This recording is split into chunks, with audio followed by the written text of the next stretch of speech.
Okay. And then, so just high level, what we're here today is to talk about writing and recording supporter videos, encouraging people who support candidates to craft a personal message and record it so that it can be shared to hopefully spread to people they know and create content that the campaigns can use, because obviously in this time of COVID and quarantine, we're all hurting for the face-to-face events. So hopefully we can get people to help us generate some content that campaigns can use to then also create some videos and put out more materials for themselves. And I also just want to say we intend the materials that Claudia and I prepared and will send to you to be something that campaigns can also then copy and send to their supporters. So to give them a quick brief on the tips that we're going to cover if you have anyone who's supporting your campaign and is interested in recording a personal video. So basically, we're going to do this in two halves. Claudia's going to start off, and she's going to go over best practices for crafting and crafting a message and writing a script. And then I'm going to go over some technical aspects, things to keep in mind for when you're recording a video on your phone, and techniques to share that once you have it. Hi, I'm Claudia, the program chair of the Democrats of the Kennebunks in Arundel. Our VP, Sean, and I developed this webinar to put to use the deep canvassing concepts our committee has been practicing for the last 2 years. We thought we'd be using them for door-to-door canvassing, but COVID had other plans. Like any writing genre, writing an effective script for a candidate support video requires that you start with your objective. So, what is your objective? To convince your audience to vote for your chosen Democratic candidate. In other words, persuade the persuadable, motivate the motivatable. So what audience do you want to persuade? Your video will initially be viewed by other politically active Dems, since you're posting it to your Facebook friends. This audience won't need convincing themselves, but your video will still be useful to them since it'll provide them with additional tools to convince others of your shared perspective. But if your video is well crafted, it will move outside this shared circle to the most important others you need to appeal to: undecided independents and disaffected Republicans. How should your chosen audience impact your narrative? If you want to persuade others to agree with your perspective on a divisive issue, you need to adopt the tenets of deep canvassing. Those tenets should shape both the topic of your narrative, i.e. the aspect of your candidate's platform, style, or voting record around which your narrative is organized, and the persuasive tools your narrative relies on to make its points. So what do I mean by deep canvassing? Deep canvassing recognizes that effective communication regarding any issue requires the speaker to be both authentic, true to themselves, their own values and life experiences, and empathetic, respectful of others' feelings and life experiences. This is especially necessary when you're addressing contentious issues like electoral support. Facts may be the bedrock of science, but in matters of deep personal belief, facts matter less than feelings. People tend to incorporate facts that align with their belief systems. Your credibility with your audience will increase if your conversation revolves around feelings and life experiences, and you're willing to show vulnerability, making it more likely that others will engage in dialogue with you and listen to what you have to say. So how should the topic of your video reflect these deep canvassing principles? You should choose a single topic that resonates strongly with your life situation and values and is relevant to your audience. Which persuasive tools should you rely on? Use words, body language, and tone of voice that demonstrate respect for your audience, seek connection, project the authority of lived experience, and reflect your unique voice. How should you structure your narrative for maximum impact with your chosen audience? Here's a template for your video script that will organize your ideas. After each section of the template, I'll give you an example of text that satisfies that section, so you'll understand how it works. So the first section is the intro. Tell the viewer who you are in a way that's open and engaging, and why you're posting your video. Explain why you care about the topic you've chosen to discuss. Here's an example. Hi, I'm Claudia. I'm a mom, teacher, and activist, and I support Sarah Gideon for U.S. Senate. As someone who's taught and parented teenagers, I've learned the importance of listening. You know what it's like when you aren't listened to. You feel disrespected, and democracy depends on legislators listening to their constituents. The next section is compare and contrast. Either describe a single compelling shortcoming of your candidate's opponent and contrast your candidate's record regarding that issue, or describe a single compelling strength of your candidate and contrast their opponent's record regarding that issue. Again, the shortcoming or strength should resonate with you personally, connect to your personal history and values, and be relevant to your chosen audience. Don't go for the juggler. Make your points without sacrificing rapport. Here's an example of a compare section. Since 2016, I've been trying without success to share my opinion with Susan Collins about issues I care deeply about. Each time, she's refused to listen. Even when she scheduled a meeting at her office in DC to listen to constituents' views, she hasn't shown up. In August 2018, she didn't attend a scheduled meeting with me and other Planned Parenthood volunteers who'd gotten up at 4 a.m. and flown all the way down to DC to voice their opposition to Kavanaugh's confirmation. At a time, she said she was still undecided. Here's an example of a contrast section. Sarah Gideon wants to hear the stories of average Mainers like me. She's held community suppers across Maine and, more recently, weekly virtual town halls. I've eaten chocolate ice cream at her American Legion Hall supper in Kennebunk and have joined a couple of her Zoom town halls focused on lobstering and PPE, where she's answered audience questions about her values and platform. And I know from experience that she takes action on what she hears. Over the past couple years, I've traveled to Augusta to lobby in favor of 2 bills she sponsored to expand access to affordable reproductive health care. The last section is the conclusion. Invite the viewer to join you in voting for your candidate. Here's an example. I know that Susan Collins used to listen. I voted for her in 2016 because I trusted that she'd use her seniority to continue to make everyday Mainers' lives better. But her last term in Congress has been a wake-up call to me. This November, I'm voting for someone who cares about average Mainers' needs and works across the aisle to pass legislation that helps them. Join me in voting for Sarah Gideon. What should the writing process look like? Don't rush. Take it in stages and give yourself time to reflect on each step before moving on to the next. As with any genre of writing a script can be broken down into 3 phases: planning, drafting, and revising. During the planning phase, start by brainstorming to discover a single topic that resonates with your values and past history. What can you say that's authentic and presented in an empathetic way? Then fill in the script template we just went through with bullet point notes to organize your ideas. Assess the strength of your initial pitch. Does your pitch revolve around I statements based on your life experience? Does your pitch connect to your values?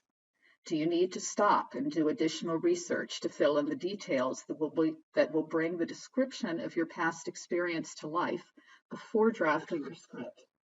Can you tell your story in a quick, compelling way? If not, return to brainstorming until you find a topic that can check these boxes. What does the drafting phase look like?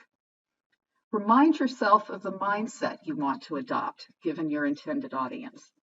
Then have a go at turning your bullet point notes into linked sentences. Don't forget to use transitions to make those connections clear. You're not aiming for perfection. You're getting words on paper that you can work with during the revision phase. So how do you complete the revision phase? Start by putting yourself in your listener's shoes. Can you understand what you're trying to say? Do your ideas link together, or are there helpful transitions that are missing, or portions of ideas that you've forgotten to spell out? Since your listener isn't reading your script, you need to make your points especially clear. Are you being empathetic, providing persuasive evidence based on your life experience? Is your script engaging and fun to listen to? Consider bringing one of your pets into the video. Who doesn't love dogs and cats? Next, read your draft aloud while timing yourself. Don't rush through it. Is your script the right length? 1.5 minutes is ideal. Listen to whether your writing has a pleasing rhythm. Next, reread your draft aloud while focusing on delivery, your voice and body language. Decide which words to emphasize. Remember to drop your shoulders. Smile. Use your empathetic voice. Last, read your script aloud to another listener to get their feedback. Listen to their feedback and decide whether you want to incorporate it into your script. Suggest that they provide feedback in the form of a poop sandwich, my niece's term. Sandwich any suggested changes between slices of praise. It makes a big difference. Congratulations! You're ready to film and post your video. Sean will take it from here. And so I'm going to be talking about how you start recording and sharing your candidate support video. First steps that you need to think about are the lighting and composition. What is your actual frame and image going to look like? You want to make sure that you're capturing, your basically your best self and your best light, we'll say. First thing I tell people is don't get too close. You don't want to just, turn on your selfie camera and hold the camera right to your face. We aren't used to seeing people from such a close-up distance. That angle is really jarring if that pops into someone's feed. So next point here is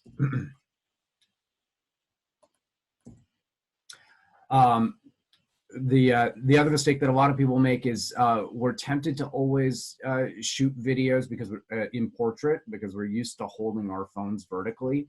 But in reality, the media that we're all used to consuming in television and film is landscape. So you want to make sure that you're holding your phone horizontally.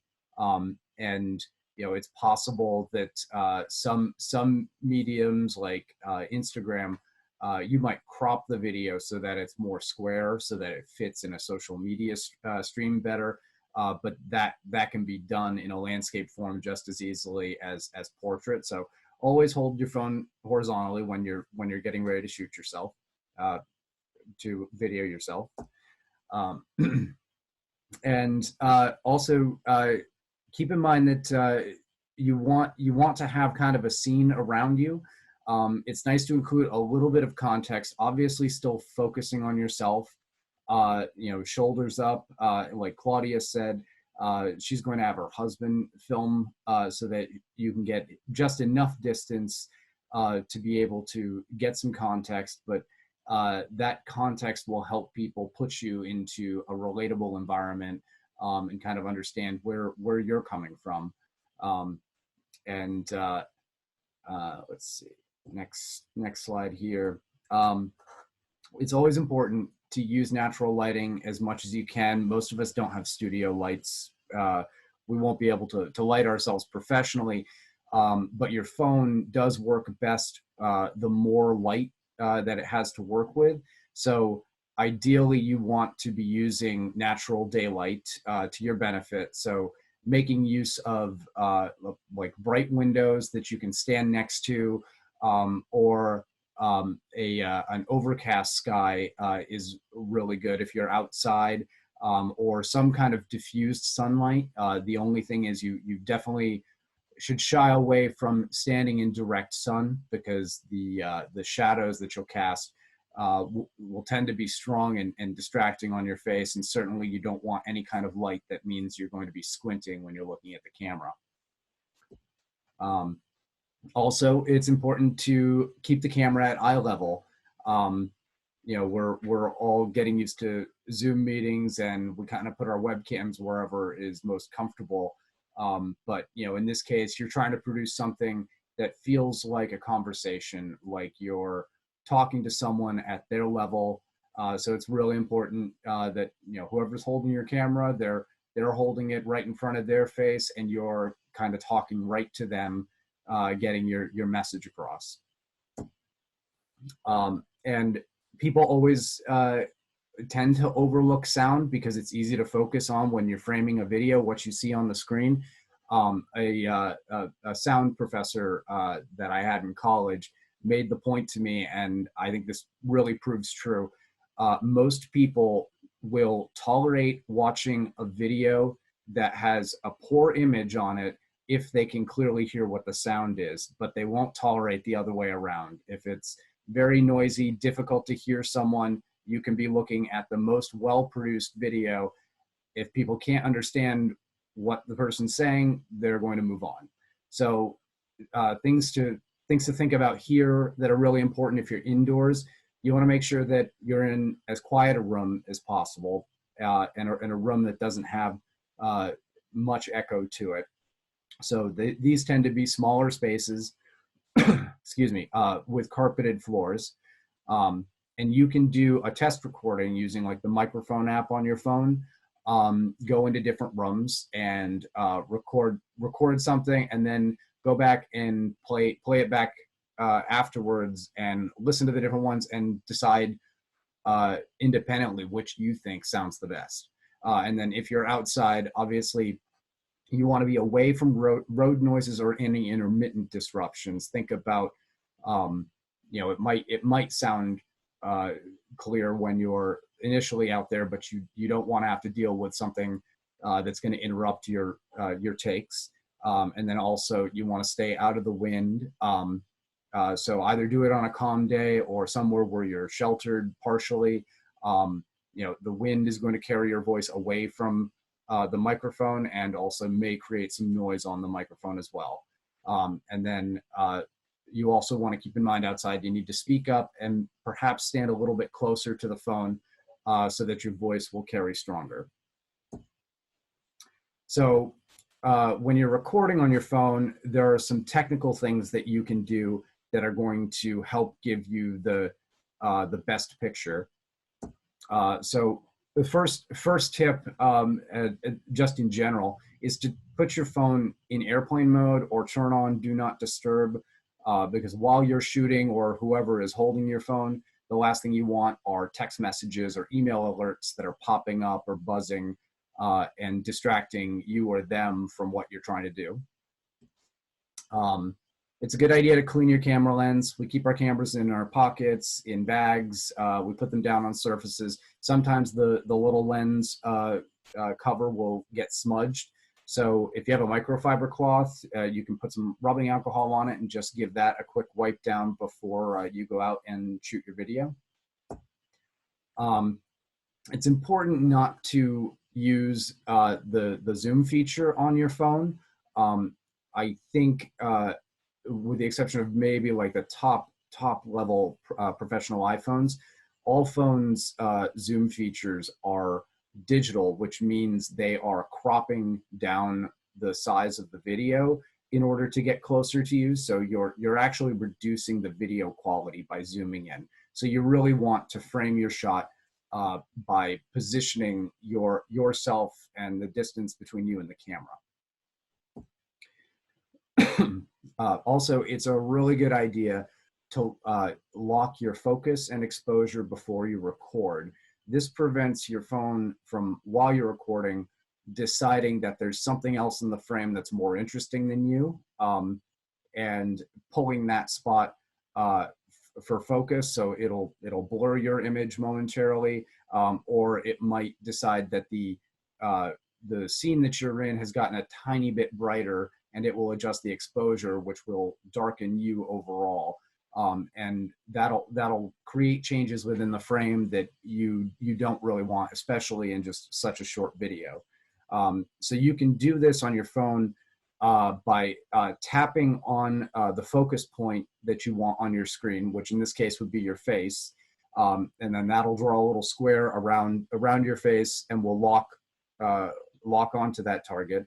And then after you do that, if you press and hold on your screen next to the sun icon that pops up, you can drag your finger up and down, which will make the screen brighter and darker. So you can visually set it to what looks like the best exposure. And when you take your finger off, it will hold both that focus and brightness until you're done shooting your video. It's just important to note that when you're locking your focus, that means you want to keep the same distance, your same distance to the camera, because that's the distance that you've set on the phone already. And then it's very difficult, often impossible for even professionals to get everything done in the right take, in one take. So when you're recording this video, don't be afraid to, if you get 10 seconds in and you flub a word, just reset and do it again, rather than stopping and restarting recording, which, there's a lot of pressure just on the whole push, stop and start process. Reset and run through it again, and do several takes so you can go back and play the video later and decide your favorite may not end up being the one that you thought it was. But you can download some free apps that will allow you to do a simple edit right on your phone to basically cut the video down to exactly the take that you end up thinking is the best. So I'm recommending here, and these are links in the presentation that'll be included offline. So on an iPhone, iMovie is great, really intuitive. And then the other one that's available on both platforms is Quick. It's actually an app that is developed by the GoPro folks that is highly recommended. So then your next step is posting the video to Facebook. And you're going to do this directly from your phone. So first of all, why do we post to Facebook? First and foremost, it immediately connects your message with the people that you know. So you're giving a personal endorsement, and that endorsement is going to matter most to the people who already know you. So by putting it on Facebook, anyone who sees it will know that will recognize you and are more likely to watch your video and think about what you have to say. And piggybacking that point, your friends, who like your message and feel similarly to you, are also going to be more likely to want to share the video as well with their friends. And when they do that, they're going to be basically signal boosting your endorsement by sharing it with their name.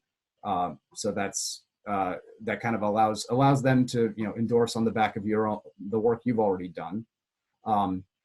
It's also really great that when you post directly to Facebook, your video will play as soon as it pops into someone's feed. So you may notice on Facebook some videos you have to, depending on the way it's posted, you have to click a link to start it, or it'll pop in another window. If someone's scrolling on their phone and they get to your video, it's going to start playing immediately. It doesn't require them to engage with it. So it'll make them more likely to actually watch the video. And then lastly, there's a whole common thread that goes with the video you're posting, which can start a conversation with friends of yours who you may not have otherwise ever brought the topic up with, but that can lead to some really positive interactions. So real quick, steps for posting this are pretty simple. You're going to load your Facebook app, and you're going to click at the top of your feed where it says what's on your mind to start your post.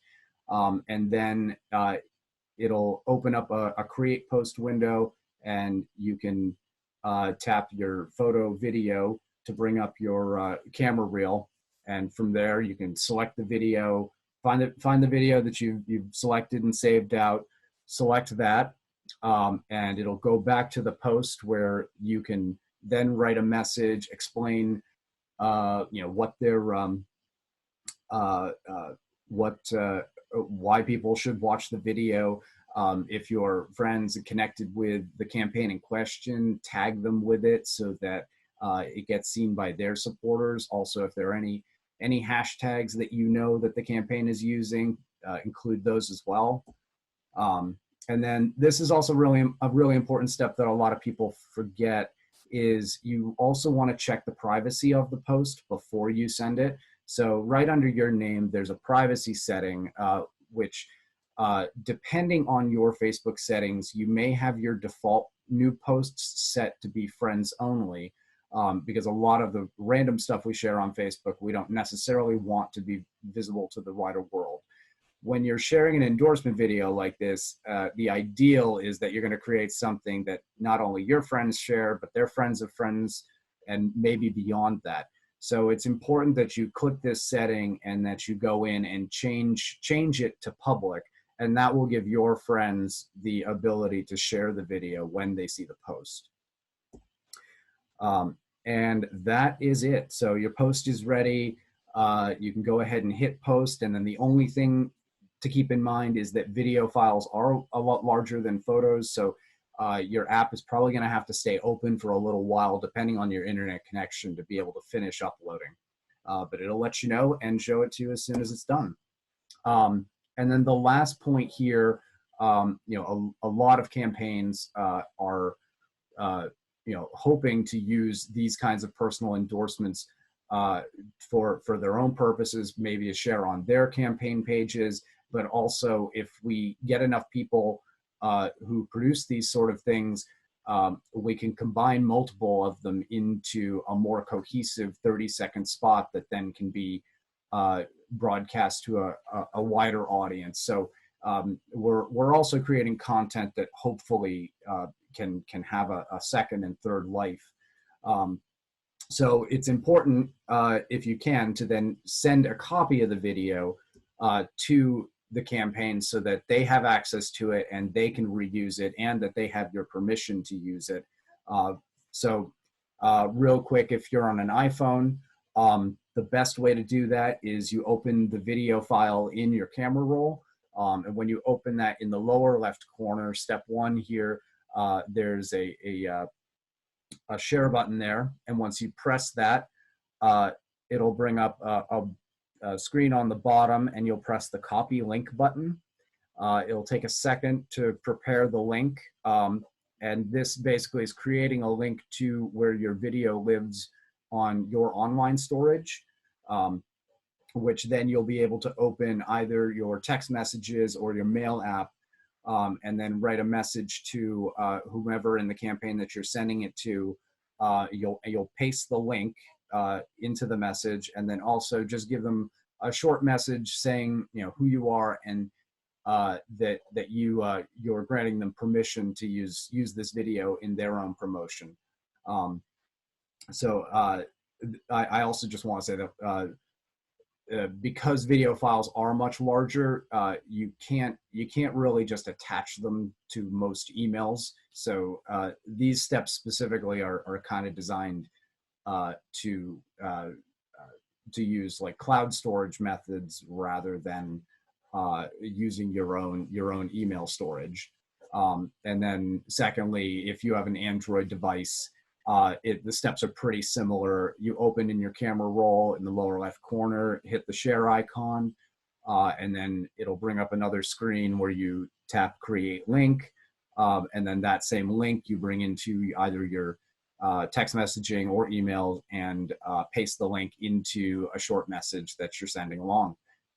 And with that, I just want to say thank you, everybody. And this is all critically important stuff to be creating right now. And I really appreciate your interest. And we'll open it up to any questions.